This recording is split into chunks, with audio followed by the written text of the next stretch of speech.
Right, to what is happening, we are talking about the new drop bear collaboration with Kizer and Glow Rhino. This is a Tanto, the only Tanto version of this knife that's available on the market. There is a ton of versions of the drop bear. Just did a video on that. Here's a couple other ones I have.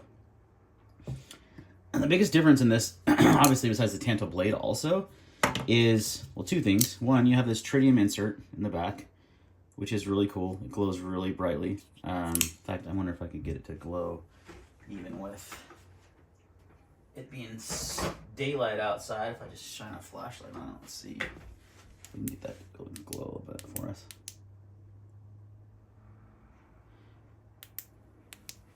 No, not really. It's too bright outside. But it will glow in the dark. Actually, I don't think it works like that anyway. It doesn't charge it. Well, maybe it does. Tritium charged with light. I don't know. It glows very dark or bright in the dark. That's all I know. So that's a pretty cool feature. But really what makes this knife better than most of the drop bears on the market is one particular thing. And that is how thinly ground the blade is.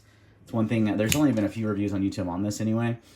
And one thing I've noticed is no one's really mentioned that aspect of the knife, which to me is like one of the most important parts of a knife, is how well it slices, how well it cuts. And anything that's going to be thinner behind the edge is going to cut better, period. There's just less resistance. Also going to extend the life of your blade with sharpening, because as you sharpen knives, they get thicker and thicker behind the edge. So, you know, if this drop bear, which is kind of one I threw together to look like a panda bear, that's what they call it. I think these are about anywhere around 20 thousandths. Maybe they're 18 thousandths behind the edge. Let's find out.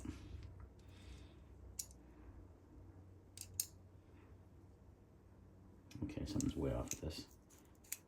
Oh yeah, we haven't zeroed it. There we go. I was like, that's 8 thousandths. That's crazy. No. Yeah, this one's like 20. This one's 23 thousandths behind the edge, which is pretty thick.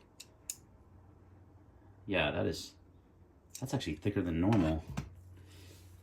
I'm pretty sure I measured this guy earlier, and it was like less than 20. Yeah, this one's 18. That's so weird. So this one's 17 or 18. This one is 23. This one is crazy. You can tell just by looking at it. I'm like, ooh, that's kind of nice thinly ground blade. You can see how it thins out through here, and then thickens out for the Tanto. So the behind the edge on this, last time I measured, was 11 thousandths. Yeah, 11.5.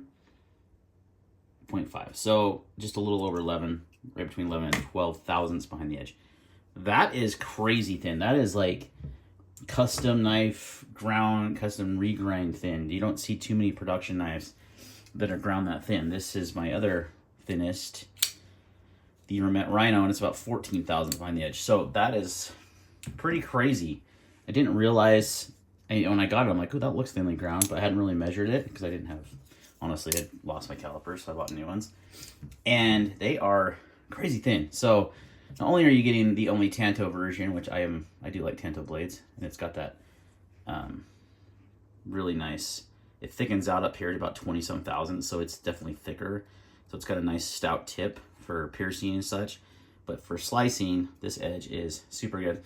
It also comes in 14C20N steel. You can see there's the Glow Rhino logo there, which is cool.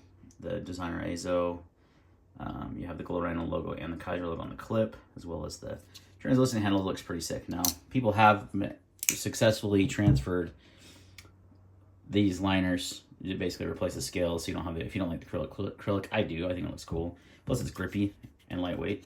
But you can do that. It just hides more of the tritium bile, just so you know. And you just have to use a version that has full liners, because like I mentioned in my previous video, like this, I was going to actually swap these scales over.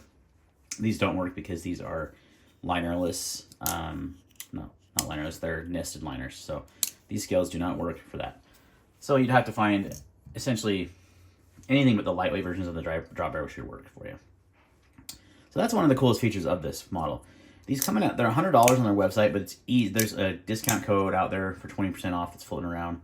I just Googled it and found it. It was no big deal. I can't remember what it is off the top of my head, but So I didn't pay, I think I paid 70-some bucks for it, which is, you know, pretty in line with a lot of the other drop bears. Like I said, they did go with 14C on this one, which is great. It would have been cool if they would have done tritium thumb studs as well, or even like tritium, you know, they did tritium on the clutch lock. That'd be cool, but at least the thumb studs would have been a cool touch. But, and I don't know, maybe Glow Rhino will sell those in the future as an option. I don't know, but a very cool version of the dropper. If you haven't seen it, I know there's a couple videos on YouTube out about it, but again, not one of them mentioned how thinly ground and how slicey this blade is. It is one of these, it's the sliceyest blade in my collection, which is strange. You don't think Tanto and slicey, but with this grind, how thin it is, yeah, it's super slicey. So 14C28N, nice and slicey blade, cool tritium inserts, nice, just a really great version of the drop bear, one of my favorites. All right, guys, thanks for watching, and we'll see you next time. All right, there's the Glow Rhino. Oh, get a little backlight from my monitor. That works actually pretty well. And it shut off so you can kind of see what it looks like in pitch black. So it goes plenty bright. That's without charging or anything. I'm putting next to it a flashlight that has tritiums on it, and you can't even see them in the dark. So this is actually a pretty good tritium on the Glow Rhino.